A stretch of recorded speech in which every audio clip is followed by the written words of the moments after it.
উনুন test of Bengal. আজ পৌষ সংক্রান্তি বা মকর সংক্রান্তি। বাঙালির ঘরে ঘরে আজ পিঠে পুলির উৎসব। তাই আমিও আজ নারকেল আর বাদামের ক্ষীর দিয়ে পাটিসাপটা বানিয়ে নিচ্ছি। পাটিসাপটা বানানোর জন্য 1 লিটার দুধ আমি গরম করে নিচ্ছি এবং তাতে একটা তেজপাতা দিয়ে দিচ্ছি। দুধটা কিছুক্ষণ ফোটানোর পর ঘন হয়ে আসলে ঠান্ডা করার জন্য রেখে দেব। আর একটা কড়াইয়ে 100 গ্রাম কাঁচা বাদাম এভাবে ভেজে নিচ্ছি 1 থেকে 1.5 মিনিট। এরপরে বাদামটা পুরোপুরি ঠান্ডা হয়ে যাওয়ার আগে এইভাবে খোসা ছাড়িয়ে নিতে হবে। আর একটা নারকেল আমি এখানে কুড়িয়ে নিয়েছি। কোরানো নারকেলটা কড়াইয়ে আমি দিয়ে দিচ্ছি। নারকেলের সাথে আগে থেকে চিনি মাখিয়ে রাখতে পারেন কিছুক্ষণ। আমি মাখিয়ে রাখিনি, তাই সরাসরি 3 থেকে 4 টেবিল চামচ চিনি দিয়ে দিচ্ছি। নরম তুলতুলে সুস্বাদু এবং সাদা ধপধপে পাটিসাপটা বানানোর টেকনিক যদি আপনি জানতে চান, তাহলে কিন্তু এই ভিডিওটা আপনাকে পুরোটা দেখতেই হবে। নারকেলের মধ্যে এবারে মিশিয়ে নিলাম 2 কাপ মতন দুধ। নারকেলের সাথে চিনি আর দুধ এইভাবে আঁচ কমিয়ে আমরা বেশ কিছুক্ষণ মিশিয়ে নেব। মানে খানিকটা নারকেল নাড়ু করার সময় যে পদ্ধতি আমরা অবলম্বন করি সেই রকমই। এরপরে একটু আঠালো ভাব তৈরি হলে এর মধ্যে দুধ মিশিয়ে নেব। তার কিছুক্ষণ পর কিন্তু আমরা বাদাম যোগ করব। আর এর জন্য ভেজে রাখা বাদামটা আমি গুঁড়ো করে নিয়েছি। মিক্সিতে গুঁড়ো করেছি, চাইলে শিলনোড়াতেও গুঁড়ো করা যেতে পারে। তবে গুঁড়ো করার সময় খেয়াল রাখতে হবে যেন ছাতুর মতো একদম গুঁড়ো না হয়ে যায়। একটু সামান্য আস্ত ভাব থাকলে কিন্তু ক্ষীরের স্বাদটা অনেক বেশি ভালো হয়। মিনিট 5-6 পরে আমরা যোগ করে নিচ্ছি খেজুর গুড় বা পাটালি গুড়। এখানে 250 গ্রাম গুড় নিয়েছি। মিষ্টির পরিমাণটা আপনারা যেরকম খেতে ভালোবাসেন সেই অনুযায়ী দেবেন।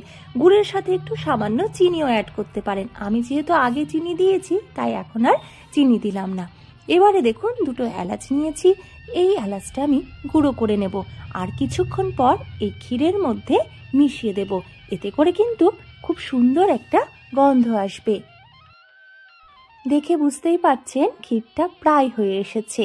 যতক্ষণ না পুরোটা শুকিয়ে যাচ্ছে এইভাবে কিন্তু ক্ষীরটা আমরা বানিয়ে নেব। আর এখন পুরোপুরি কমপ্লিট হয়ে গেছে আমাদের ক্ষীর বানানো, তাই ক্ষীরটা তুলে রেখে দিচ্ছি এবং এই সময়ে আমি পাটিসাপটা বানানোর জন্য ব্যাটারটা তৈরি করে নেব।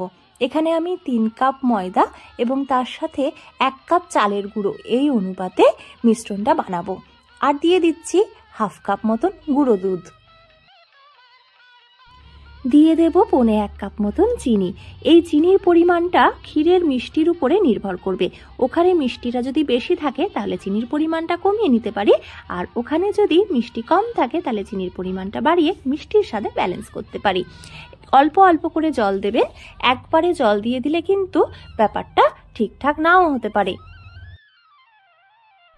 তাই আমি অল্প অল্প জল দিয়ে এইভাবে মিশ্রণটা তৈরি করে নিচ্ছি। খুব ভালো করে মিক্সড করে নিতে হবে যাতে একটুও দলা ভাব কিন্তু না থাকে। আপনারা ভিডিওটা কে কোথা থেকে দেখছেন বা কেমন লাগলো এটা কিন্তু কমেন্ট বক্সে অবশ্যই জানিয়ে যাবেন। আর সাবস্ক্রাইব করার পর বেল আইকনে গিয়ে অল নোটিফিকেশনটা অন করতে একদম ভুলবেন না। আর হ্যাঁ, শুধু ইউটিউব নয়, আপনারা কিন্তু ফেসবুকেও পেয়ে যাবেন উনুন টেস্ট অফ বেঙ্গলের পেজটিকে। আমাদের ব্যাটারটা প্রায় রেডি হয়ে গেছে। এর ঘনত্বটা দেখুন, একেবারে পাতলা না আবার ঘনও না, ঠিক মাঝামাঝি পর্যায়ে এর ঘনত্বটা থাকবে। এরপরে আমি ফ্রাই প্যানে কয়েক ফোঁটা তেল গরম করে নিচ্ছি। এই তেলটা ব্রাশের সাহায্যে ছড়িয়ে নিলে ভালো হয়। আমার কাছে ব্রাশ নেই, আমি এইভাবেই ছড়িয়ে নিলাম। আঁচ কমানো থাকবে। তেলটা গরম হলে একটা হাতার সাহায্যে এভাবে ব্যাটারটা দিয়ে দিচ্ছি। এখানে রিফাইন তেল দিয়ে আমরা ভাজছি। রিফাইন তেল বা সানফ্লাওয়ার তেল দিয়ে ভাজলে কিন্তু কালারটা পাটিসাপটার খুব ভালো থাকবে, অর্থাৎ সাদা ভাবটা বজায় থাকবে। মাঝখানে এভাবে ক্ষীর দিয়ে দিলাম পরিমাণ অনুযায়ী। তারপরে এভাবে উল্টে পাল্টে পাটিসাপটাটা আমরা ভেজে নিচ্ছি। হালকা আঁচে কিন্তু ভাজতে হবে। আঁচ কমানো না থাকলে পাটিসাপটার রংটা এরকম সাদা থাকবে না। শুধুমাত্র মকর সংক্রান্তির নির্দিষ্ট একটা দিন নয়, সারাটা শীতের মরশুমে কিন্তু পিঠে পুলির আমেজ নিয়ে আসে। তাই বাড়িতে আপনারা এইভাবে খুব সহজেই পিঠে পুলি বানিয়ে নিন।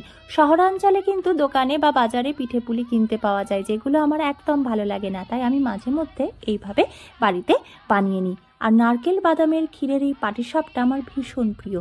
এই ক্ষীর দিয়ে শুধু পাটিসাপটা না, আপনারা চাইলে বিভিন্ন ধরনের পিঠেও বানিয়ে নিতে পারেন। আমি এটা শিখেছি আমার মায়ের কাছ থেকে, সেইটাই আপনাদের সাথে আজকে ভাগ করে নিলাম।